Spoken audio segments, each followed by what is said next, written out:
This little plant is going to be such a game changer.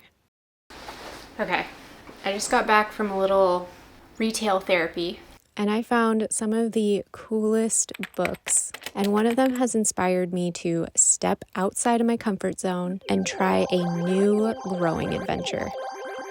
So my first little find is this book called Good Bugs for Your Garden. It is written and illustrated by Allison Mia Starcher. It just describes me to a T. So if this is also you, you might want to pick up this book.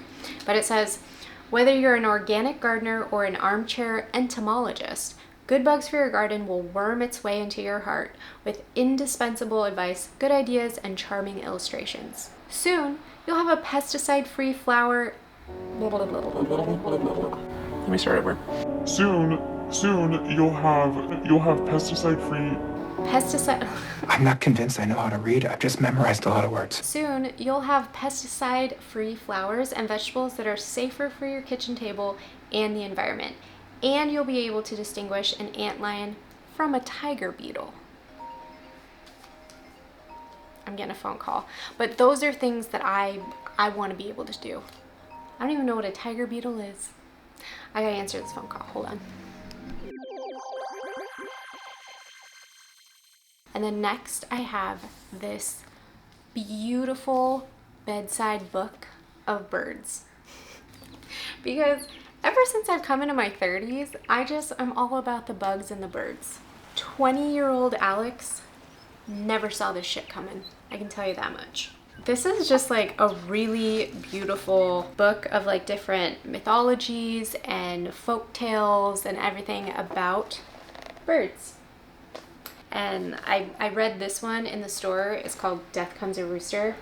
And it was so cute and funny, and I just had to buy this. But these illustrations are insane. Like, look at this cuckoo.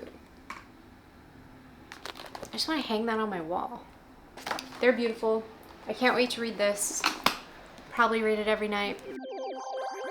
So my next book, this one doesn't really have anything to do with nature or gardening, I don't think, but it is called Goblin by Josh Mallerman. It is a book of horror stories, and I'm pretty sure it's gonna scare the daisies out of me. And you know, sometimes I enjoy being spooked out a little bit. Finally, for the grand finale, the book that we have all been waiting for, the book that has inspired me to be a new grower. Kind of. Edible houseplants. So this book has a ton of ideas for a whole bunch of different edible houseplants, and what's really nice is that there's a bunch of tips and growing techniques, and they really try to set you up to be successful in what you're going to be trying to grow. It has different options like vanilla, cinnamon, lime trees, orange trees, fig trees. There are so many things that I want to try. I'm just going to start with one, because, you know, I don't like to fail at too many things at once. So we're gonna start small and see. I'm not really sure what's in season right now. So I'm gonna go to a few of my local nurseries and just see what we can find.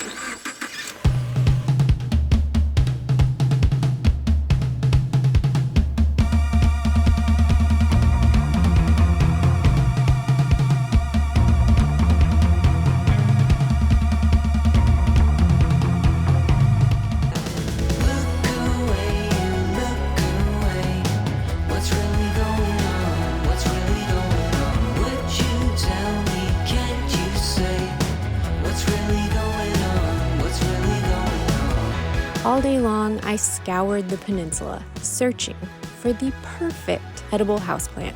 Found a couple lime trees, they were too big. Looked for a cinnamon or a vanilla plant, nowhere to be found. And then I thought maybe an orangeberry plant, but like, what even is that? And then finally, I found it.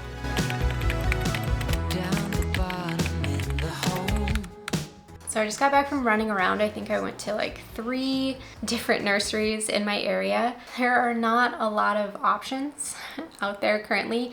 It is September, so it's, you know, I'm probably just like late to the game. But I did end up finding a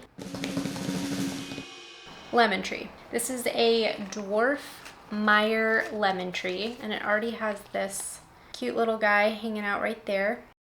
And this little plant is going to be such a game changer. Let me explain. I typically buy 4 lemons a week. Is that more than your average lemon consumer? I don't know. And honestly, I tried to find the answer and I couldn't find it. So we may never know. 4 lemons a week is roughly 16 lemons a month at $1.79 plus tax. If eventually my lemon tree becomes a powerhouse producer, it is going to save me $343.68 a year. Think of all the houseplants I can buy with that spare cash. Game changer, my friends.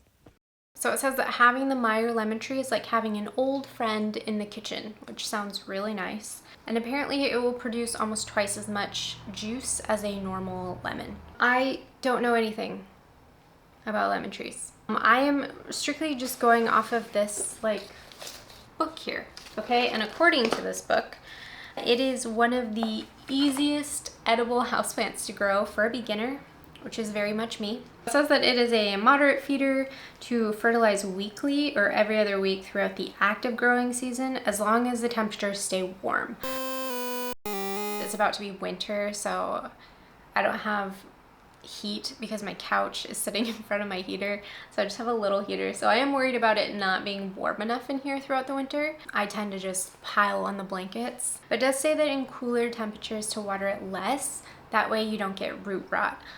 So I'm going to get this guy potted up. I'm using my own personal soil concoction. It involves unknown measurements and 0 research.